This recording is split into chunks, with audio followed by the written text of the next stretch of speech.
all over again. And it has been a big problem within the Amazonian struggle. And why I'm saying this is because what exists today should and can never be undone. The foundation of our current consciousness, which you people laid, which we have projected, should never again be shelved aside for any expedient processes, you know, to stabilize without.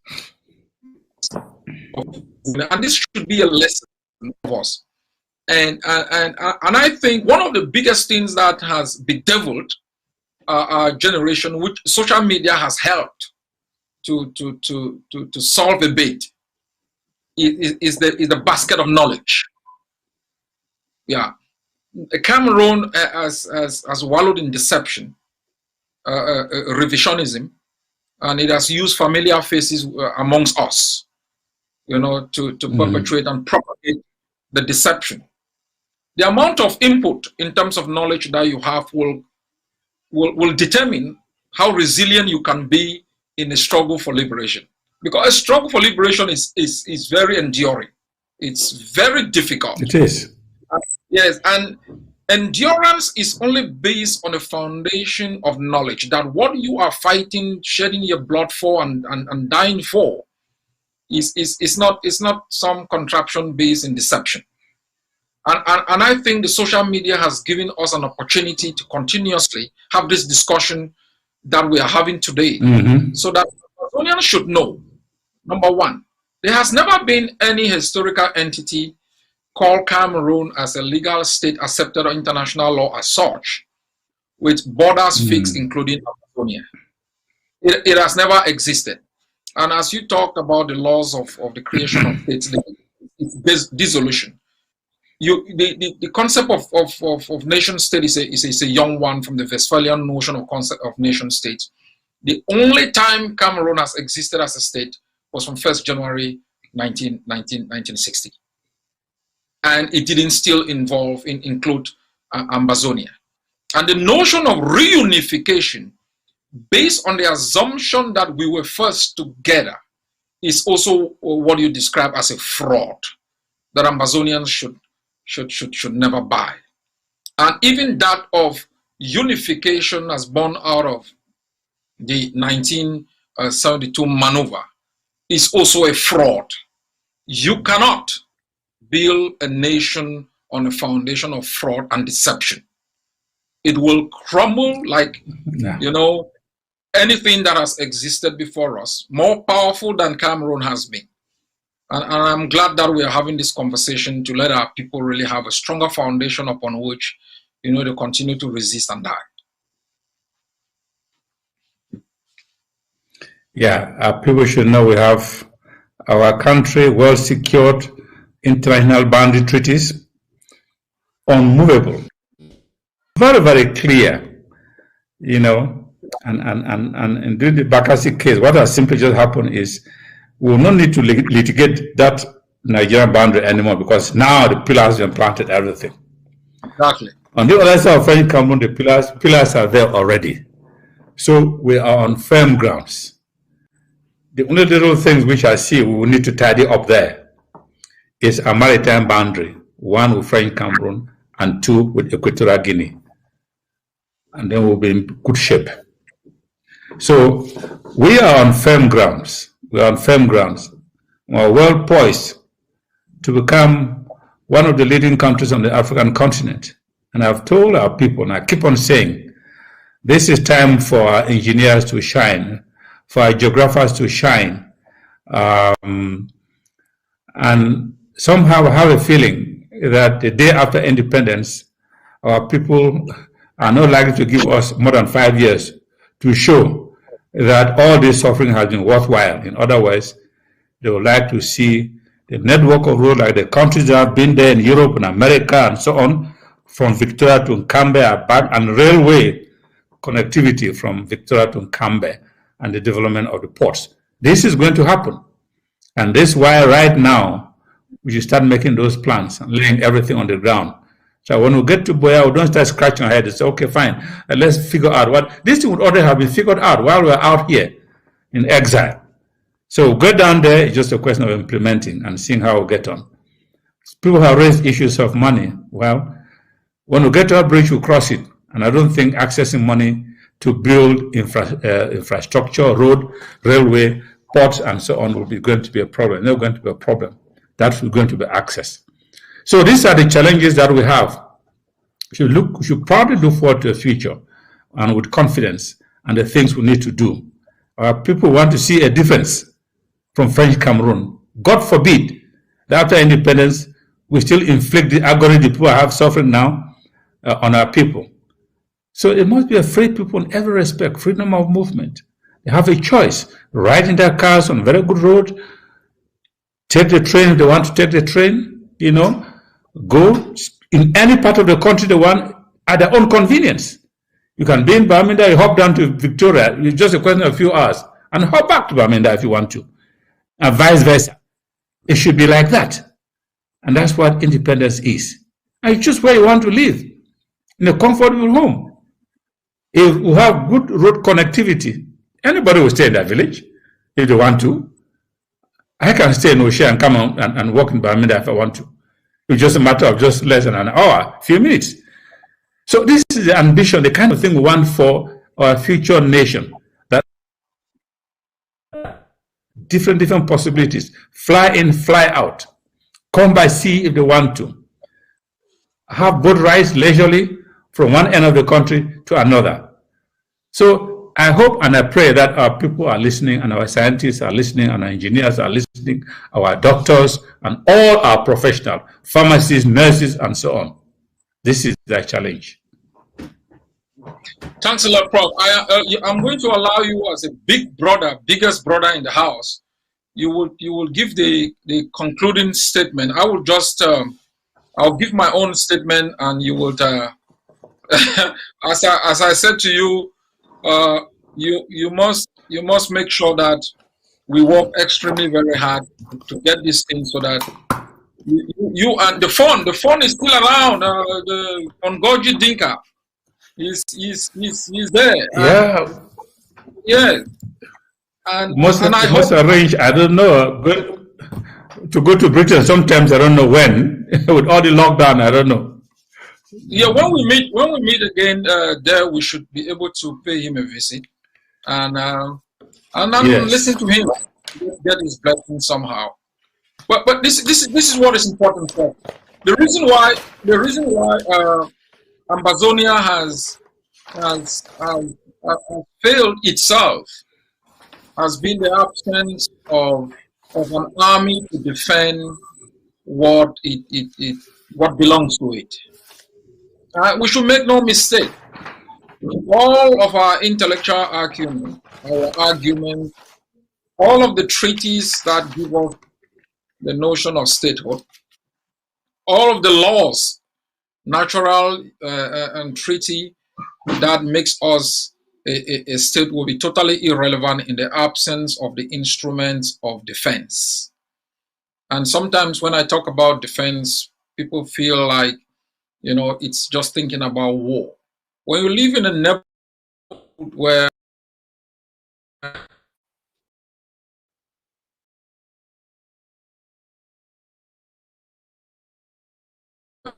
it's for you to build a kind of military that not only protect you against those hostiles, but to ensure that you can have the peaceful environment to develop your own potentials.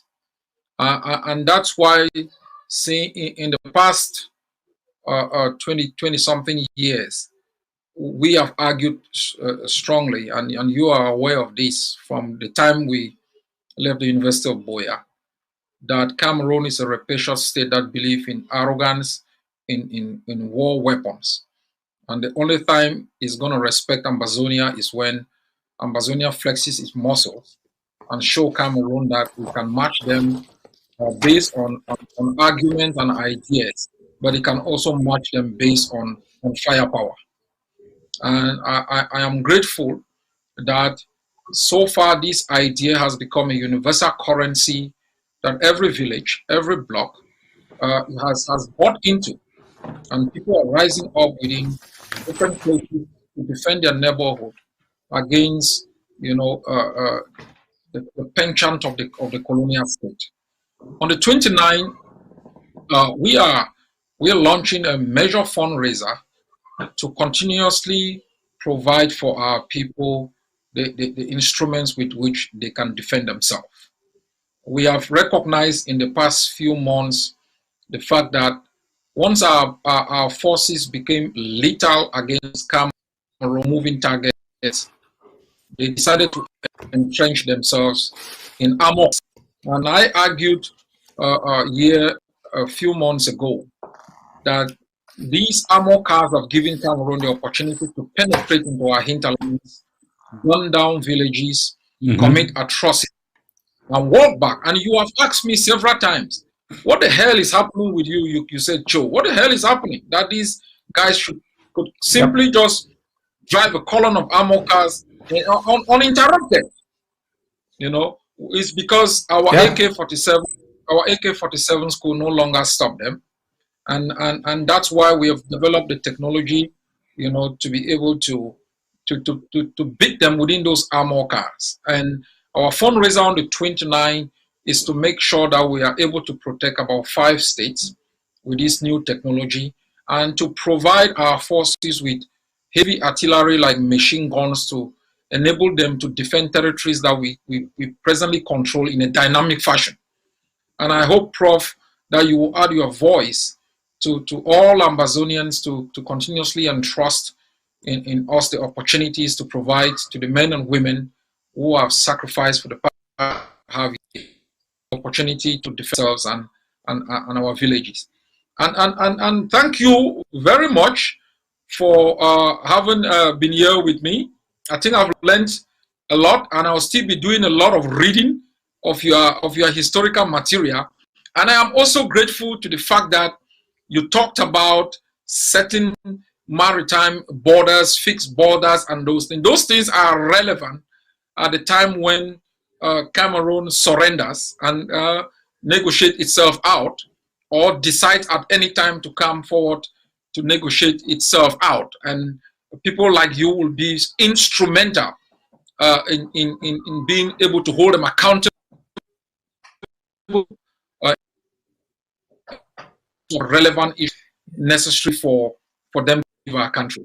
I want to thank our people who have been following us. We will be doing this kind of outing regularly, and so that we learn from history, so we never make the mistakes our forebears did, and that we can shape the future in the way that Prof has rightly elucidated here, in terms of our engineers, in terms of our professionals, but also in terms of the true drivers of our economy, the farmers, the little traders, the bayam-selams, the taxi drivers, the motorbike riders, the majority of the people whose daily effort is responsible for the households that are in our country. And also to our great diaspora, that without whom, Cameroon would have simply manipulated our people on the ground, chosen those it could negotiate with, stop information from going out. They have mobilized the international community. They've been able to pin on the desk of every parliament and every state a narrative that conforms with our reality. And so together as a people, I think we've done so far well. We simply need now to bring together our energy, this journey, which I think we can bring it to an end in a speedy fashion. Thanks a lot, Prof, and over to you for the last word.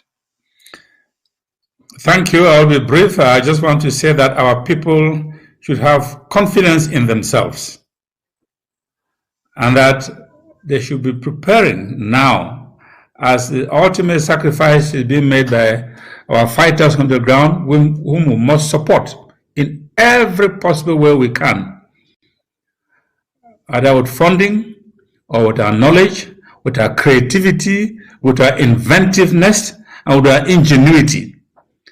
And that as we are out for those of us in the diaspora, we must also be thinking of the day after we get back home, the things we need to do to change things around. And I think, like you said, Our compatriots at home must start looking forward. What they are going to start doing the day after independence. There are a lot of opportunities. I've always said, after we get back home, Ambazina will be open for business. And we'll be starting everything from scratch, which is a good opportunity for us to get everything right, to get all the things we want to do right. We must leave behind for our children a country that is better, a country that is a happy place to live in, a country where everybody, every single Ambazonian will live out their dream. And I want to encourage all of us in this endeavor, have confidence in ourselves. Never one moment doubt that we are going to be independent and be masters of our own destiny. Thank you very much. Thanks, Prof. Good night.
Stay tuned on ACN TV. We will be right back.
And have a good life in Nigeria. Start business, buy Okada, buy taxis, start good business.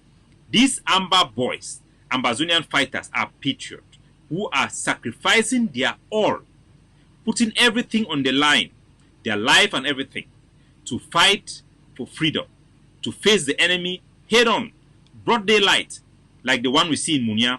I caught cafe for General Sagar and picking them. I thank them for this wonderful job. May God keep them strong. Ude for una back, Ambazonia de for una back. Una continue the good job. Una enjoy the operation. How una see how they come. Una fisi aule kakuwe den kara una go fisi na.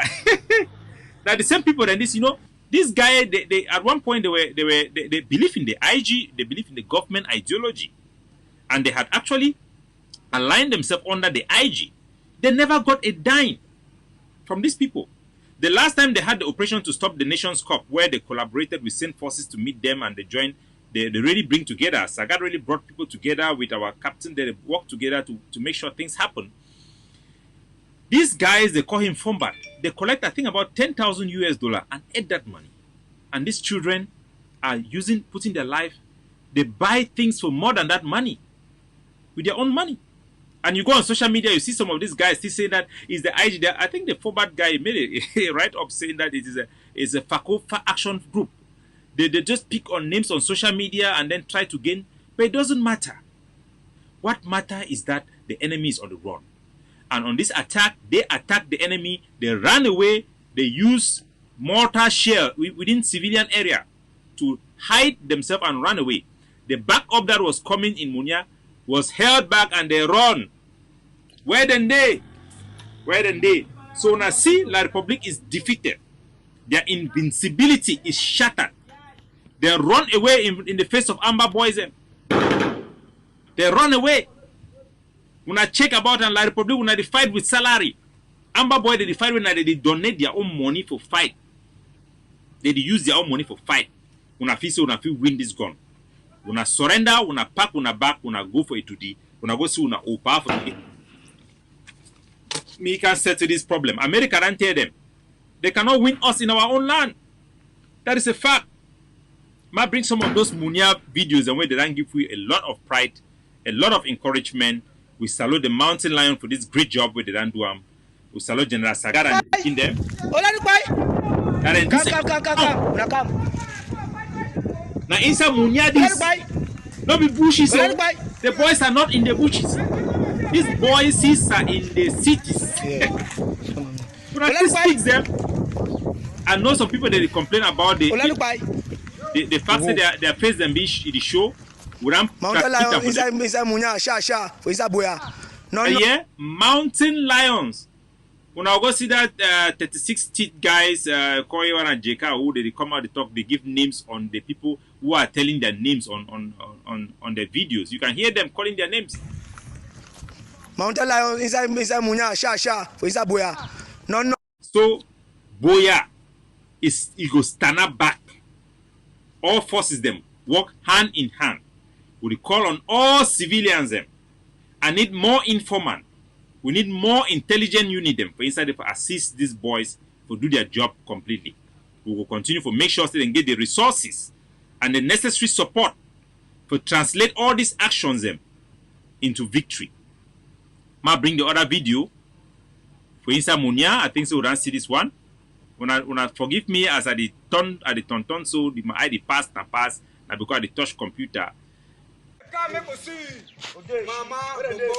Where then they? Who's the La Republic? No. Yeah, one of them Mountain lions. When a cafe day up, when a place day, General Sagat, your place day. Me, lion, the god of war. I will kill all them for the 11 country. Yes.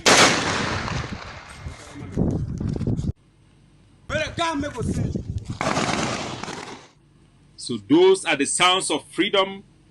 Those are the victory of Ambazonia. And talking about this so-called JCAL, I want our people who are watching me in Ground Zero to be very careful to who you listen to. Not because anybody can pick up microphone and talk, and then you listen to those people. This guy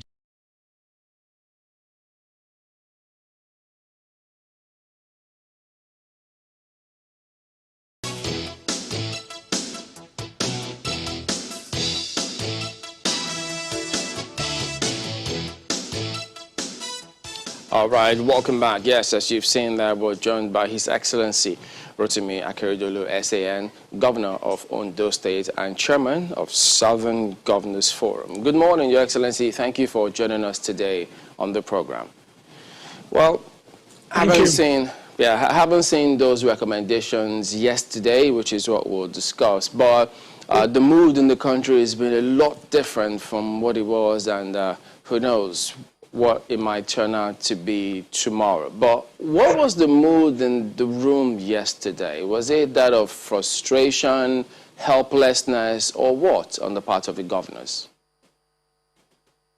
Well,